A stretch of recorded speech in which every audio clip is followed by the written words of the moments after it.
ሰላም የምንሰራው ስራ የሚመቻችሁ ከሆነ ቻናላችንን ሰብስክራይብ በማድረግና ሜምበርሺፕ በመግዛት አበረታቱን። በኮሪያ በአንድ ከተማ ውስጥ ያንግኤ የተባለች አንድ አሮጊት በመንግስት መኖሪያ ግቢ ውስጥ ትኖራለች። እንደማንኛውም ቀን ሁሉ ዛሬም ከመጥፎ ህልም ትነሳለች። ያንግኤ ብቻዋን የምትኖር ሲሆን በገዛ እጇ ሹራቦቹን እየሰራች በገበያ ላይ በመሸጥ ትተዳደራለች። ሹራቦቹን ሸጣ ወደ ቤቷ ስትመለስ በፖስታ ሳጥኗ ውስጥ አንዳንድ ደብዳቤዎችን አገኘች። ደብዳቤዎቹም ከሀገር ፍቅርና ከወታደራዊ ቁጥጥር መምሪያ የመጡ ነበሩ። ያንግኤ ሳትዘገይ ደብዳቤውን ይዛ ወደ ወታደራዊ ቁጥጥር መምሪያ ትሄዳለች። በዚያም አባቷ የሀገር ፍቅር ወዳድ እንደነበሩና በጦርነቱ ወቅት ላደረጉት ከራስ ወዳድነት ነፃ የሆነ አገልግሎት ክብር እየተሰጣቸው እንደሆነ ተነገራት። ስለ ወንድሟ ያንግጁ ምንም አይነት ዜና ካለ በፍርሃት ጠየቀች። ነገር ግን ምንም መልስ አልነበራቸውም። ከቢሮ ስትወጣ የትምህርት ቤት ዩኒፎርም የለበሰችውን ጎረቤቷን ዩንሱን አገኘች። ዩንሱ የመጣችው በልጅነቷ ጥለዋት ስለሄዱት ወላጆቿ መረጃ ለማግኘት ነበር። ማቆሚያው ላይ ባስ የጠበቀች ሳለ ያንግኤ ወደ ቀድሞ ህይወቷ በሐሳብ ጉዞ ጀመረች።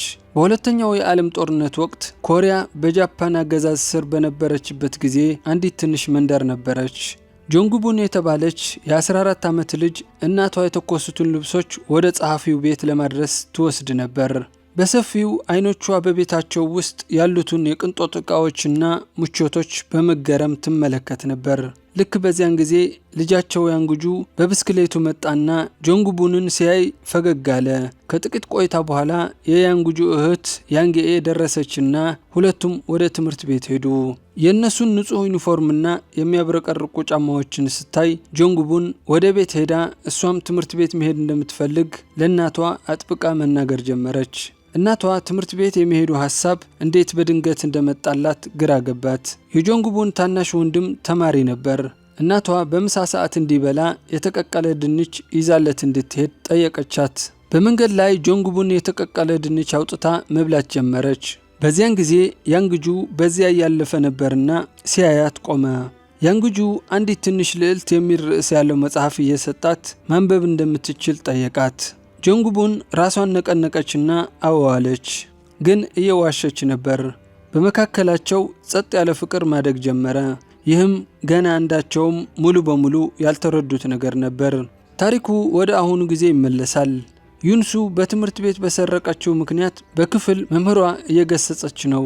ነገር ግን ዩንሱ ይህንን ያደረገችው የግል ወጪዎቿን ለመሸፈን ገንዘብ ስለሌላት ብቻ ነው። መምህሯ ግን ምንም አይነት ርህራሄ አላሳየችም። ሁኔታዎች በጣም አስቸጋሪ ከሆኑ ከትምህርት ቤት መውጣት እንዳለባት ነገረቻት። እንዲያውም እንደ ዩንሱ ያሉ ሰዎች በህይወታቸው ውስጥ ምንም አይነት ደረጃ ላይ እንደማይደርሱ ተናገረች። እነዚህ ጨካን ቃላት ዩንሱን ወደ ተሳሳተ መንገድ ገፋፋት። እስከዚያው ድረስ ያንግኤ ለመብላት ተቀመጠች እና በበሩ በሌላኛው በኩል የተቀደደ ልብስ የለበሰች አንዲት ልጅ ተቀምጣለች። ስሟም ያንግኤ ይባላል። እንደ እውነቱ ከሆነ እሷ የአሁኗ ያንግኤ የጨለማ ያለፈ ታሪኳ ነጸብራቅ ነች።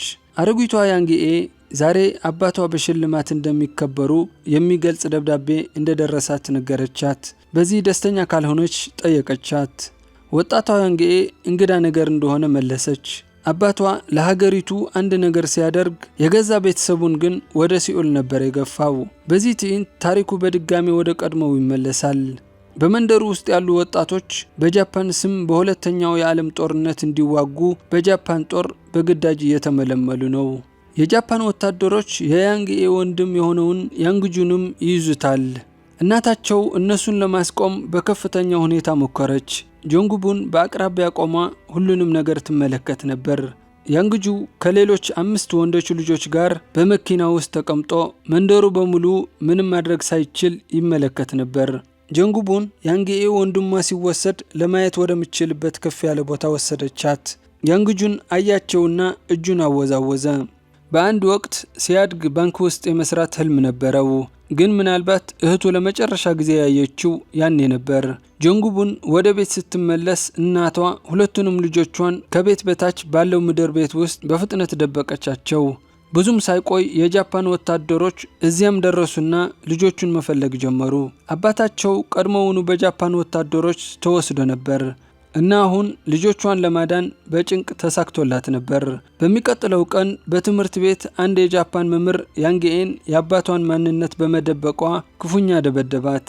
አባቷ በእውነቱ ለኮሪያ እንደ ሰላይ ይሰራ ነበር እና በአሁኑ ጊዜ ጠፍቶ ነበር። ወደ ቤት ስትመለስ ጆንግቡንን አገኘቻት። ያንጌኤ እሷም አንድ ቀን እንደ ወንድሟ ወደ ጃፓን እንደምትሄድ ነገረቻት።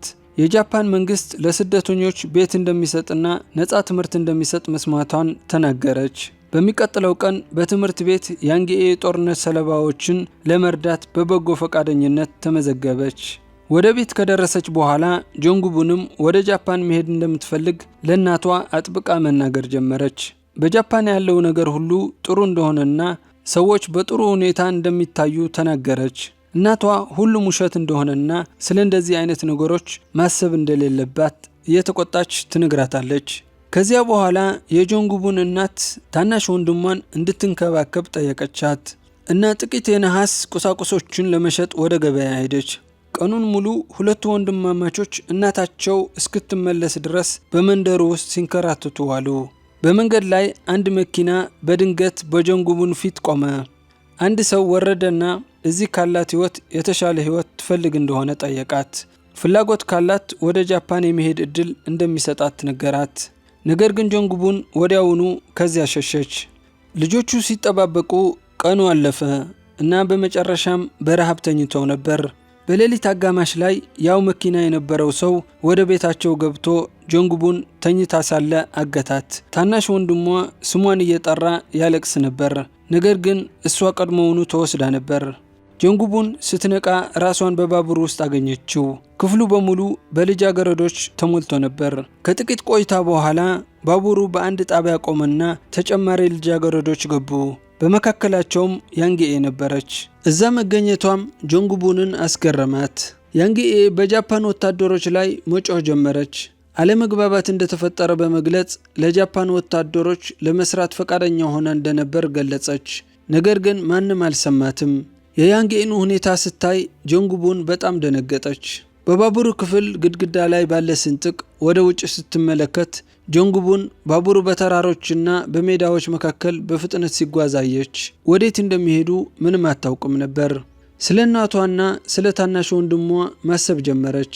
በሚቀጥለው ቀን የጆንግቡን እናት ወደ ቤት ስትመለስ ሁለቱም ልጆቿ እንደጠፉ አወቀች። ያለምንም ምልክት ጠፍተው ነበር። እስከዚያው ድረስ ልጃገረዶቹ እስር ቤት ወደሚመስሉ ክፍሎች ወደ ወታደራዊ ካምፕ ተወሰዱ። በዚያ ዘግናኝ ድርጊት ይከናወን ነበር። የጃፓን ወታደሮች ልጃገረዶቹን ለወሲብ ፍላጎታቸው ይጠቀሙባቸው ነበር እና ከሱም ከፍተኛ መጠን ያለው ገንዘብ ይገኝ ነበር። ልጃገረዶቹ እንዳይጸንሱ ልዩ መድኃኒት ይሰጣቸው ነበር። የኮሪያ ወንዶች ልጆች በጦርነት እሳት ውስጥ ሲቃጠሉ፣ ሴት ልጆች ደግሞ በፍትወት እሳት ውስጥ ይጣሉ ነበር።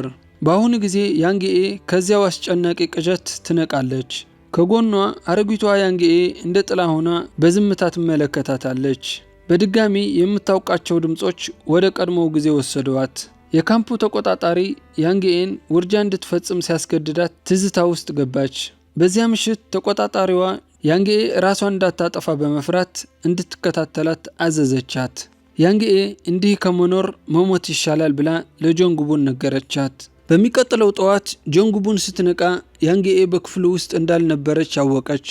ስትፈልጋት ጆንግቡን ወደ ካምፑ የኋላ ክፍል ደረሰችና ያንጌኤ ራሷን ለማጥፋት ስትሞክር አየቻት። ጆንግቡን ልታስቆማት ሞከረች እና ልክ በዚያን ጊዜ የጃፓን ወታደሮች ደረሱ። ሁለቱም ተይዘው ወደ ክፍላቸው ተመለሱ። በጨለማና ቀዝቃዛ ምሽቶች አንዳቸው ለሌላው ብርታትና መጽናኛ ለመስጠት ጣቶቻቸውን ግድግዳ ላይ ያንኳኩ ነበር። በዚያ ምሽት የያንጌኤ ማህፀን በቀዶ ጥገና ከሰውነቷ ያስወግዳሉ። በዚህም ውስጣዊ ብርታቷ ጠፍቶ ነበር። ከዚያ ቀን በኋላ ሁለቱ ቀስ በቀስ የቅርብ ጓደኛሞችና አንዳቸው ለሌላው የብርታት ምንጭ ሆኑ። አንድ ምሽት ጆንግቡን ያንግጁ ሰጥቷት የነበረውን መጽሐፍ ለያንጌኤ ሰጠቻትና እንድታነብላት ጠየቀቻት። በዚያው መጽሐፍ በመጠቀም ጆንግቡን ቀስ በቀስ ማንበብ መማር ጀመረች። አንድ ቀን ልብስ ስታሰጣ ጆንግቡን የኮሪያ ድንበር ከዚያ ብዙም እንደማይርቅ መስማቷን ለያንጌኤ ነገረቻት። ከዚህ ለማምለጥ ትክክለኛውን አጋጣሚ መጠበቅ ብቻ እንደሚያስፈልጋቸው ነገረቻት።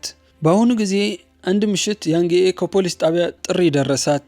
ዩንሱ በአንድ ጉዳይ ውስጥ ተሳታፊ ሆናለች እና የምትጠራው ሌላ ሰው ስለሌላት ያንጌኤን ደወለችላት። ያንጌኤ ወደ ጣቢያው ሄዳ አወጣቻት። ዩንሱ ሁሉም ነገር ጨለማና ተስፋ ቢስ በሚመስልበት የህይወት ደረጃ ላይ ትገኛለች። አሁን ያንጌኤ በህይወቷ ውስጥ ብርሃን መሆን አለባት፣ ጆንጉቡን በአንድ ወቅት ለሷ እንደነበረችው። ከዚህ በኋላ ፊልሙ እንደገና ወደ ቀድሞው ይመለሳል። ወንጀላቸውን ለመደበቅ የጃፓን ጦር ልጃገረዶቹን የነርስ ዩኒፎርም እንዲለብሱ አድርገው ፎቶግራፍ አነሷቸው፣ ካምፑ መደበኛ የወታደራዊ ተቋም እንዲመስል ለማድረግ። አንድ ምሽት ያንጌኤ የጃፓን ወታደሮች ሲያወሩ ሰማች። ካምፑ እንዲዘጋ ከበላይ ትዕዛዝ መጥቶ ነበር። በመጨረሻም ሁላቸውም ወደ አገራቸው እንዲመለሱ እንደሚፈቅድላቸው አመነች። በዚያ ምሽት በካምፑ ውስጥ ፕሮግራም እየተካሄደ ነበር።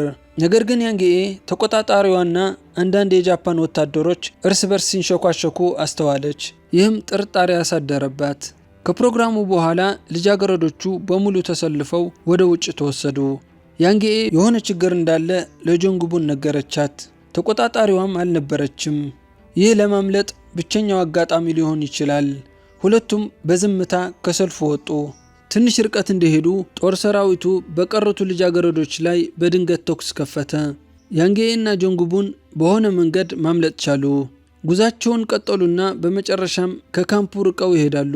ያንጌኤ ነፃ ከወጡ በኋላ ወንድሟን ማግኘት እንደምትችል ለጆንጉቡን ነገረቻት። ጆንጉቡን ያንን ካደረገች በጣም ደስተኛ እንደምትሆን ተናገረች። ሁልጊዜ የምትወደውንና የምትመለከተውን የትምህርት ቤት ካፖርት እንደምትሰጣት ቃል ገባችላት። ነገር ግን ጆንጉቡን ሰውነቷ አሁን ስለረከሰ ያንን ካፖርት ከእንግዲህ ልትለብሰው እንደማትችል ተናገረች።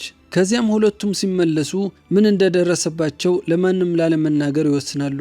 ትንሽ ከተጓዙ በኋላ ሁለቱም ደክሟቸው ለማረፍ ተቀመጡ። በዚያን ጊዜ ጆንጉቡን በያንጌኤ ትከሻ ላይ ደም ስላየች በጣም ትደነግጣለች። ያንጌኤ ከካምፑ ስታመልጥ ተመታ ነበር። ነገር ግን ይህንን ለጆንጉቡን ደብቃት ነበር። ያንጌኤ በረዶው እናቷ ትሰራው የነበረውን ጥጥ እንደሚያስታውሳት በለስላሳ ድምፅ ነገረቻት። ደክሟታልና አሁን ማረፍ ብቻ እንደምትፈልግ ተናገረች። የካምፑን ፎቶ ለጆንጉቡን ሰጠቻትና እነዚህን ጊዜያት መቼም እንዳትረሺ ያለቻት። ከጥቂት ቆይታ በኋላ ጆንጉቡን ጉዞዋን ብቻዋን ቀጠለች። ተርባ ተጠምታና ዝላ ለቀናት ከተጓዘች በኋላ በመጨረሻ በአንድ መንደር ትደርሳለች። ከቤት ከወጣች 1 ዓመት ሆኗት ነበር። መንደሩ ባዶ ነበር። በሮች ተሰብረዋል፣ መስኮቶቹም ተፈረካክሰዋል።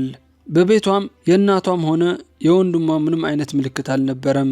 ጦርነቱ ካለቀ በኋላ በመንግስት ቢሮዎች ውስጥ ስሞች ይመዘገቡ ነበር። የጆንጉቡን ስም በይፋ አልነበረም። የያንጌኤ ስም ግን እዛው ተጽፎ ነበር። ስለዚህ ጆንጉቡን ስሟን ያንጌኤ ብላ ሰጣች። ከዚያን ጊዜ ጀምሮ በዚያ ማንነት ኖራለች። በእውነቱ አሁን የምናውቃት አሮጊቷ ያንጌኤ ጆንጉቡን ነበረች። ጆንጉቡን ታሪኳን ለዩንሱ ስታካፍላት የሆነው ነገር ልብ የሚሰብር እንደነበር ተናገረች። ዩንሱም ጆንጉቡን ስለ ራሷ ብቻ ሳይሆን ስለ ያንጌኤና ስለ ተጎዱት ሌሎች ልጃገረዶች ሁሉ ድምጿን እንድታሰማ አበረታታቻት። በዚያ ቀን ጆንጉቡን በመጨረሻ ድፍረቷን አሰባስባ ሁሉንም ነገር ለመንግስት መምሪያ ባለስልጣን ተናገረች። ባለስልጣኑም በእውነተኛ ስሟ መታወቂያ እንድታገኝ የረዳት ሲሆን ለእውነተኛዋ ያንጌኤም የሞት ምስክር ወረቀት በመስጠት እውቅና እንድታገኝ ያደርጋታል። ጆንጉቡን እነዚህን ዓመታት ብቻዋን የኖረች መስሏት ነበር። ነገር ግን በእውነቱ የያንጌኤ ትውስታ ሁል ጊዜ ከሷ ጋር ነበር። አሁን ግን የስንብት ጊዜ ደርሷል። ያንጌኤን የምትሰናበትበት ጊዜ ደርሷል። ዩንሱንም በጉዲፈቻ ወሰደቻትና አሁን ሁለቱም አብረው ይኖራሉ። አንድ ቀን ያው የመንግስት ባለስልጣን ጆንጉቡንን ልጠይቃት መጣች። የያንጌኤ ወንድም ያንግጁ በመጨረሻም እንደተገኘ ነገረቻት። አንድ ደብዳቤ ሰጠቻትና ያንግጁ ስለ ቤተሰቡ ምንም አይነት ዜና እንዳልደረሰው ገለጸችላት። ለዚህም ነበር ከጃፓን ያልተመለሰው። ቆይቶ ጆንጉቡን በገዛ እጇ ከሰራችው ሹራብ ጋር ምላሽ ጻፈች። በህይወት መኖርህን በማወቄ ደስተኛ ነኝ፣ ስላስታወስከኝ አመሰግናለሁ አለችው። ከዚያ ቀን በኋላ ጆንጉቡንን ያስጨንቃት የነበረው ቅዠት በመጨረሻ ቆመ። ፊልሙም በዚህ ያበቃል። ስለተከታተላችሁኝ ከልብ አመሰግናለሁ።